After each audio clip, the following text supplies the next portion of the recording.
Hello students, the topic for today is consumers equilibrium with the help of utility analysis। जो हमने utility analysis पढ़ा हुआ है पिछले लेक्चर में, यानी कि लॉ ऑफ डीएमयू जो कि सिंगल कमोडिटी के केस में होता है, और लॉ ऑफ ईएमयू जो कि मोर देन टू कमोडिटीज़ के केस में होता है, टू और मोर देन टू कमोडिटीज़ के केस में, उनकी हेल्प से कंज्यूमर के इक्विलिब्रियम को एक्सप्लेन करना। तो इसमें सबसे पहले कंज्यूमर के इक्विलिब्रियम का मीनिंग क्या है। कंज्यूमर का इक्विलिब्रियम, कंज्यूमर इक्विलिब्रियम मतलब बेटा वो सिचुएशन है जिसमें कंज्यूमर का सेटिस्फेक्शन जो है वो मैक्सिमम होता है। दूसरा, जब कंज्यूमर इक्विलिब्रियम में होता है, he will not like to change his consumption pattern, ही will not like to change his consumption pattern, अपनी कंजम्पशन को वहाँ से ना बढ़ाना चाहेगा ना ही कम करना चाहेगा। अगर कंजम्पशन को बढ़ाता है तब भी इक्विलिब्रियम से अगर ज़्यादा करता है तब भी नुकसान है, कम करता है तब भी नुकसान है। ये कंज्यूमर के इक्विलिब्रियम का मीनिंग है। ये consumer equilibrium is based on some assumptions, easy assumptions हैं जो पहले हमने लॉस में भी पढ़ी हुई है। पहली अजम्पशन है रैशनैलिटी, रैशनल कंज्यूमर मतलब वो विवेकशील है, सोच समझ के खर्चा करता है और अपने सेटिस्फेक्शन को मैक्सिमम करना चाहता है।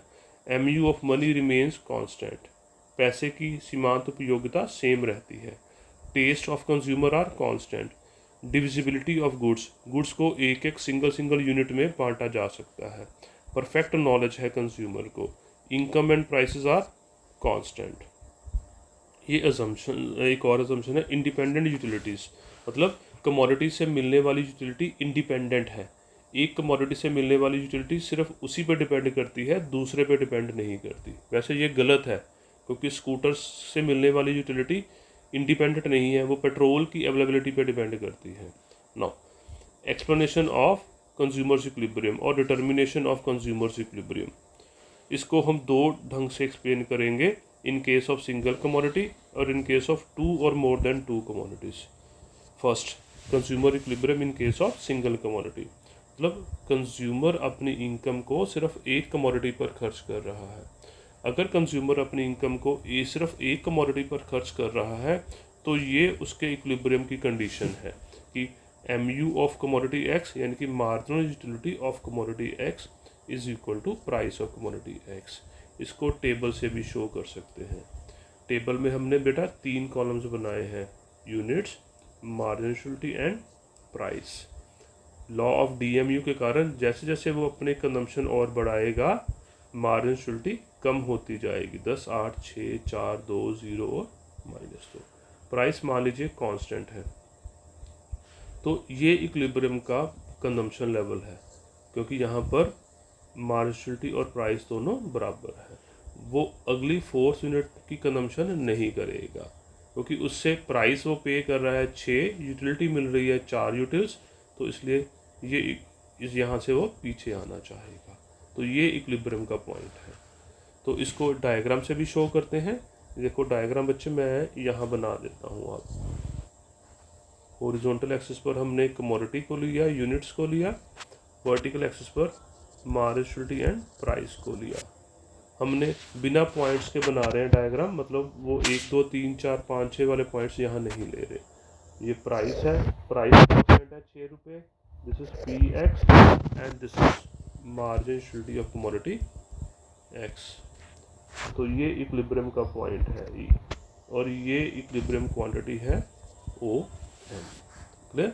यहाँ से कंज्यूमर ना आगे जाना चाहेगा ना पीछे जाना चाहेगा। मान लीजिए वो आगे चला जाता है, यहाँ पर OM1 यूनिट्स कर लेता है, OM1, तो ये प्राइस है कमोडिटी की, ये यूटिलिटी का कर्व है ना।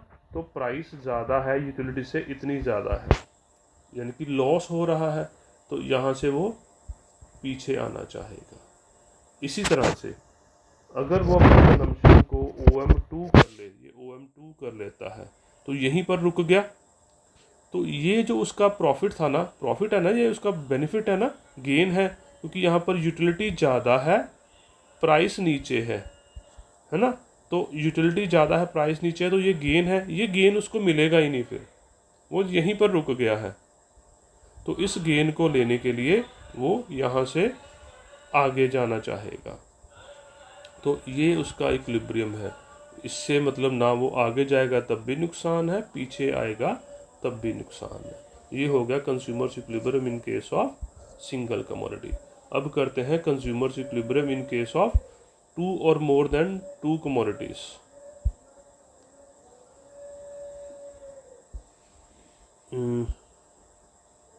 सिंगल कमोडिटी, अच्छा एक और ये चीज़ है टू कमोडिटीज़ का करने से पहले। ये तो हमने किया था कि एक ही कंज्यूमर के पास सिर्फ एक ही था कि उसका MU कर्व फॉल करता है।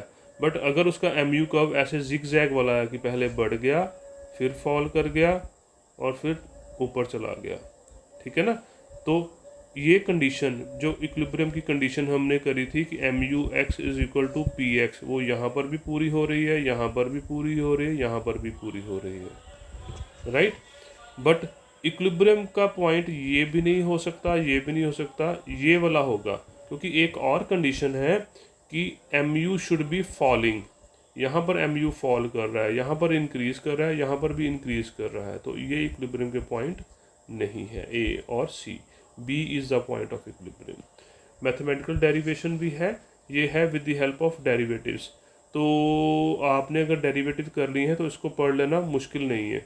अगर प्रॉब्लम है आपने समझना है तो मैं आपको दोबारा इसका समझा दूंगा। Now consumer equilibrium in case of to commodities और मोर देन टू कमोडिटीज। अगर कंज्यूमर दो कमोडिटीज पर खर्चा कर रहा है तो उसके इक्विलिब्रियम की दो कंडीशंस है। पहली MUX over PX should be equal to MUY over PY should be equal to lambda. Lambda means marginality of last unit of money spend. Second condition है उसकी कि उसका total expenditure should be equal to total income, that is PX into QX plus PY into QY plus so on should be equal to total income यानी कि M। ये दो conditions हैं, first condition और सेकंड कंडीशन, दोनों conditions पूरी होनी चाहिए इस केस में कंज्यूमर के इक्विलिब्रियम की। तो इसको एक हाइपोथेटिकल एग्जांपल से एक्सप्लेन किया गया है। सपोज कंज्यूमर की इनकम जो है ना वो है ₹12, उसके पास 12 रुपये है। उसको वो दो कमोडिटीज़ X और Y पर खर्च करता है। X कमोडिटी की प्राइस है 2 रुपये, Y कमोडिटी की प्राइस है 1 रुपया। तो ये देखिए कम्बिनेशन हमने बनाए, units 1 2 3 4 5 6 7 8। MU of commodity X इस ढंग से फॉल कर रही है 10 16 14 12, और Y की MUY 11 10 9 8 7 इस ढंग से फॉल कर रही है। तो ये रेशो निकाली हमने, ये वाली रेशो निकालनी थी ना, MUX over PX MUY over PY। ये MUX ओवर PX निकाल ली, ये MUX है और ये PX है। 16 divided by 2 is 8, 14 divided by 2 is 7। तो ये MUX ओवर PX आ गई। इसी तरह से MUY over PY 11 divided by 1 is 11, 10 divided by 1 is 10, 9 divided by 1 is 9। ये आ गई MUY ओवर PY।